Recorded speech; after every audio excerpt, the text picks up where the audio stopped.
You know what I forgot about having dark hair? Is that if you have a dandruff situation. The one semester that I attended cosmetology school, they had taught us that our skin, hair, and scalp has a pH of 4.5 to 5.5. And it's not supposed to be overbalanced or underbalanced than that. So you guys need to get some damn shampoo and conditioner that not only says pH balance, but says the actual numbers. My shampoo says 5.5, and then my conditioner says 4.5 to 5.5. And ever since I used to think I had dandruff, but no, it was just a dry-ass, white, flaky-ass scalp. Dandruff's an actual fungal infection. So if you're seeing stuff that's not white and flaky, if you're seeing yellow, blood, pus, wet, or like minor little cases of that, you need to go see a physician. But get you some damn pH balanced stuff and your flaky, dry-ass scalp will go away. Thank you. You're telling me for 40 years of struggling day in and day out to peel garlic, I could have been doing this the whole time? No way. All right, here we go.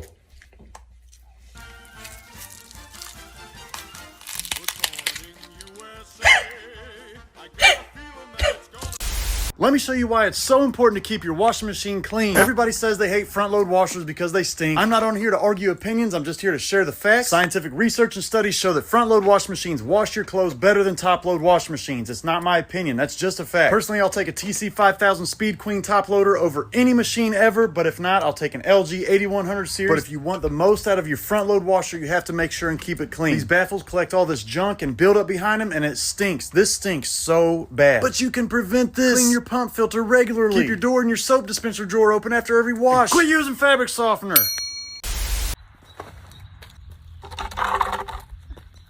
I'm gonna teach you how to change your oil.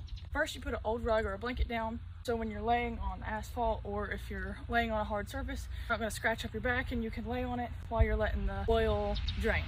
I don't know what the name of this wood is. It's about 5 inches high. To get my car up off the ground, that's what you do first, is you get your car jacked up. Also, make sure before you change your oil, make sure your car's been off for like 30 minutes so you don't burn your hand off. Before you drain your oil, you need to have an oil pan, but you're gonna put that under the car, right under where the oil drains. I have to find the right size. I think I use one of these. I'll crawl under here. It's a little hot, to be honest with you. This is the oil pan, and that's the bolt that needs to come off for it to drain. So I'm going to turn it to the left to unlock it, and I'm going to put the oil pan right under it so it just leaks out into the oil pan. That was a 17 millimeter socket, and that was too big, so I'm going to try the 15, and then if the 15 don't work, I'm going to try the 14. But you just snap it on there, and to take it off, you press this button back here and let it go. It's loose enough to where I could just screw it with my fingers now. I'm just going to pop that off, and to keep the bolt, well, the bolt fell. Frick, it just fell in the middle somewhere. Got it. After it drains, I'm gonna take off the old oil filter and put on the new oil filter, and it should look like this for a Nissan Altima. It's kind of small, some are bigger, some are larger, depends on the car. So you don't really want dirt on the bolt because it's gonna go back in your oil pan, and you don't want dirt running through your engine. It's gonna drip all over the place. I don't think I did this right, but whatever. Soda cap thing, you just take it off. I'm just gonna pour just a little bit of oil to get it oil filter, get it lubricated. I'm gonna twist it on as tight as we can so it stays. Now I just have to put the new oil in there and take my car off of these stilts, and then I'll be done. I'm gonna put new oil in, about 5 quarts, because that's what it holds. Why is everything so freaking tight? That's what he said. Lord, give me the patience, strength to undo this top so I can change my oil. I'm gonna use these pliers now. Problem solved. If you can't do it with your hands, get pliers or a wrench that's big enough to whip around it. Thanks, son. We're gonna pour about 2/3 of this in there. I've put about 3/4 of this in there, which is good because you don't want to overfill your oil tank. You don't want to underfill it. So I have a good amount of oil in my car, but just to be safe, I'm gonna add a little bit more, and that's it. Now, that's how you change your oil. Just a reminder, if you've hit more than 5,000 miles without changing your oil or getting someone else to change it, you should probably do that. I'll have a blessed day, and thank you for watching. Now we're in the baking aisle at Walmart, and they have a 25-pound bag of flour for $8.98. Now, when we store our flour, we're going to want to dry can it, which is a process that involves moving the flour into a canning jar, putting it into an oven at 200 degrees for 45 minutes to an hour. This kills any weevils, anything that's in the flour. Then it also seals that can, that jar, so that your flour will last much longer this way than if you just left it in the bag. In the bag, it's eventually going to go rancid. In a dry canning situation, you can have it for quite a few years. Today I'm going to teach you a super easy hack for finding your face's best angles so you can look more photogenic. Within the past 48 hours, I've literally received hundreds of requests from you guys asking me, how do I find my good side in photos? So today I'm going to teach you all an exercise that you can do, and all you need is your phone, somebody to take your photo, and a sheet of paper. And if you're new here, what's up posers? My name is Christine, and today is day 10 of our month-long photogenic bootcamp, where I give you a practical posing tip every single day for 31 days so you can look your absolute best in front of the camera. Let's go. To find your face's best angle or your good side, you're going to do something that I like to call the paper exercise. So to do the paper exercise, you're going to have someone else take your picture using the back camera. So not the forward-facing camera that you use to take selfies, but the other camera that's on the back of your phone that other people use to take your photo. You're then going to make sure that whoever's taking your picture has the camera lens at about eye or eyebrow level to you, so it's not too high or not too low. You also want to make sure that they're holding the camera straight. They're not tilting it toward you or away from you, because that distorts the way that your face looks in photos. After you have the camera set up, you're going to grab your piece of paper and you're going to cover one side of your face and have them take your photo like this. Then you're going to repeat this process by covering the other side of your face and have them take your photo.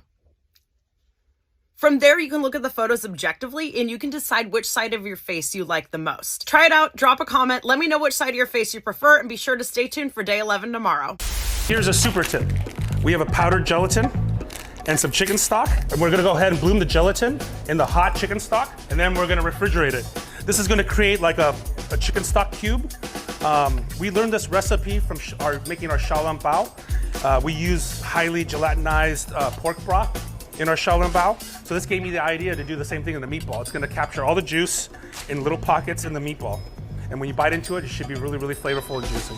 So we're gonna put this in the fridge. It's gonna firm up, and then we're gonna cut it. I'll show you the tip to cutting it. So here we have the jelly stock. Look at it jiggle. And instead of cutting it by hand, we're just gonna push it through.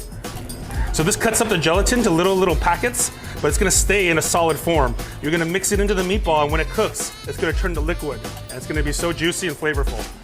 Basically, I like to use all the techniques that I learned in kitchens and different cuisines and learning every day and incorporating them to every dish that I make.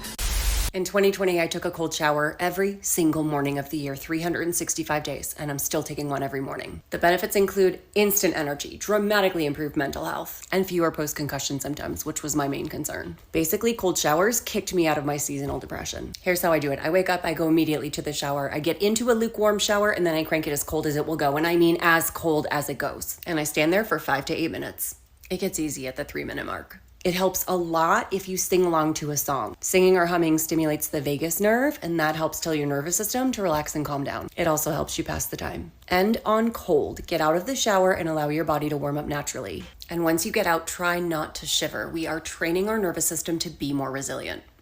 Kitchen tricks that genuinely make cooking easier. Stabilize slippery sieves with a couple of teaspoons. Use a microplane to zest citrus fruits, then turn it over to catch the seeds. If your foil has gathered at one end, a small ball of foil rubbed against it returns it to as good as new. A vegetable peeler is the perfect tool for shaving down hard cheeses into long thin slices with little effort. Too many people underestimate the power of paint, but check this out. Anytime you have something on your wall that's way too small, whether it be art or even a TV, just paint a border around it and bam, it looks a lot larger for a lot less money. You can also use paint to emphasize the height or how narrow and long a hallway is. Use it to visually group a collection of items or even create spaces that you don't have. As you can see, they didn't have a foyer and they literally painted this arch around it, and now they have a foyer. And lastly, you can also use paint to emphasize features that you might already have. Ants.